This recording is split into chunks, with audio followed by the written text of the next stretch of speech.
Hello everyone. I hope you all are doing good. So here I am again with a new video. So in this video I am trying to summarize the topics which I have finished so far.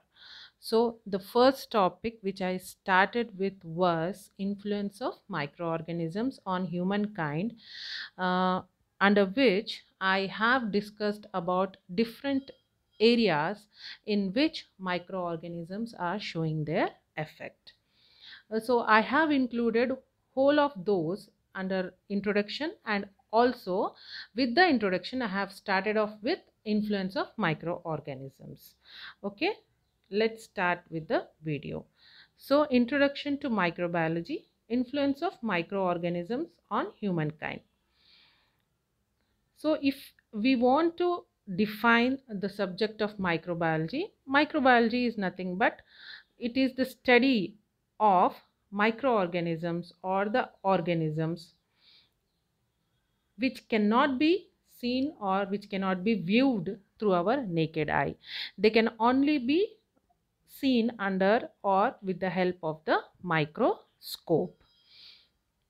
So if we consider these microorganisms are omnipresent, that is, they are present everywhere.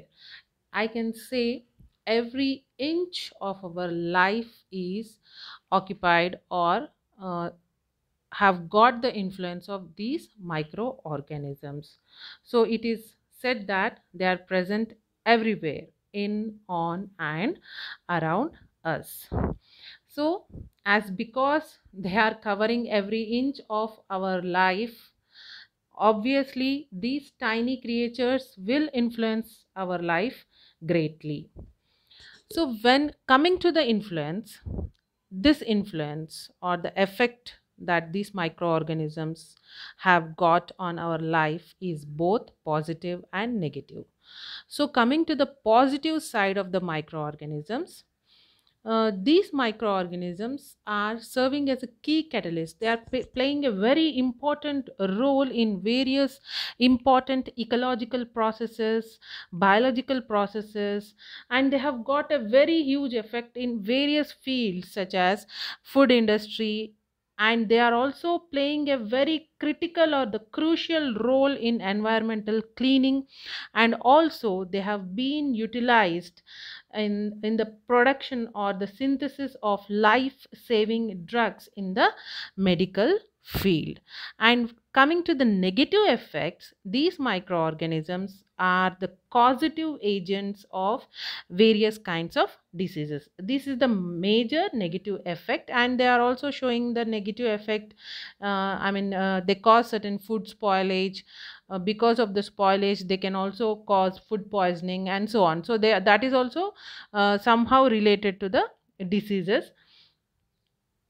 So in the under the influence, the first influence which we discussed was about nutrient cycling, how these microorganisms play a major role in maintaining the balance of the elements in the atmosphere. So uh, the life to sustain on earth, this elemental balance has to be maintained, and in that maintenance of elemental balance, or making the after the utilization of certain elements, complex elements or the complex forms of the elements, these are again degraded into their simpler forms, and again how they are reaching back to the atmosphere.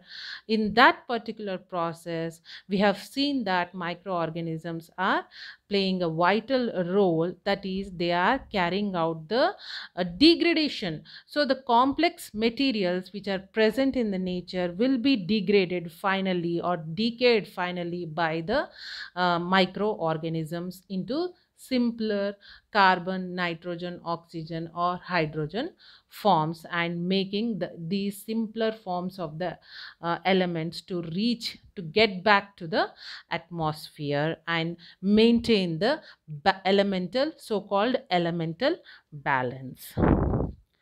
So biodegradation, if you go back to nutrient cycling, I mentioned there that these microorganisms are decaying or degrading. Yes, that particular step is nothing but again called as biodegradation. The biological degradation, which is here carried out by microorganisms, the complexity of the organic matter or the complex organic matter will be degraded into the simpler forms by the activity of the microorganisms, because these microorganisms depend upon those organic matter for their growth, reproduction and survival.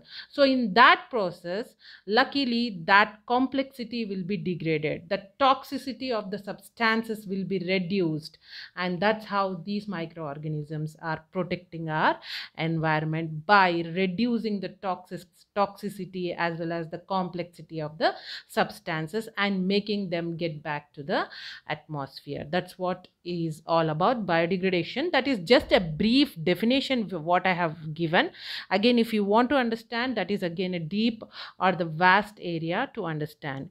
So the next is biofuels. Yes, biofuels. So what are biofuels? Something produced biofuels. Fuels are nothing but they are the substances used to power our engines or industries that are used to generate power. Okay, so till date we have been using fossil fuels that have become the main reasons for the present problems like global warming and climate change and so on, pollution and so on. So if this fossil fuels or if we want to combat these problems that we are facing, then we should replace the fossil fuels with biofuels, and microorganisms are playing a vital role in the production of biofuels, wherein I have quoted few examples over there of organisms which are already being used for the production of biofuels like bioethanol, and also which are under research that can be used further for the production of biofuels. Food spoilage, how the food spoilage is taking place, the process of rancidification, how these microorganisms are causing or because of the chemical processes taking place because of the microbial activity, how the food is getting spoiled. That is all about food spoilage, and have given few examples of microorganisms that are causing food spoilage, and how this food spoilage has became the reason for the development of food preservation techniques. Microorganisms as life saving drugs. Yes, these microorganisms have also been used in the synthesis or in the production of life saving drugs in the form of antibiotics, in the form of vaccines, mm, and also in the production of anti-cancer antibiotics. So how they are being used in the protection of our lives, how they have been used as drugs in the protection of our lives. So microorganisms in food processing. So microorganisms, based on their natural ability to ferment or to convert the carbohydrates into alcohol and acids, they have been we are deriving this usefulness of the microorganisms, and we are applying this usefulness in various food processing industries such as beer, alcohol, wine, yogurt, milk products, and also we are using these microorganisms for improving the quality of the food products. So like this, uh, microorganisms have got a very huge influence on our life. So this was all about which I have explained in the previous 6 to 7 videos. The links I will mention in the if you want to get back to those in detail explanation of those topics, again I will mention the links in the description box. So this is all about. So through this presentation I have summarized whole of the topics which I have covered so far. So thank you friends, thank you for watching.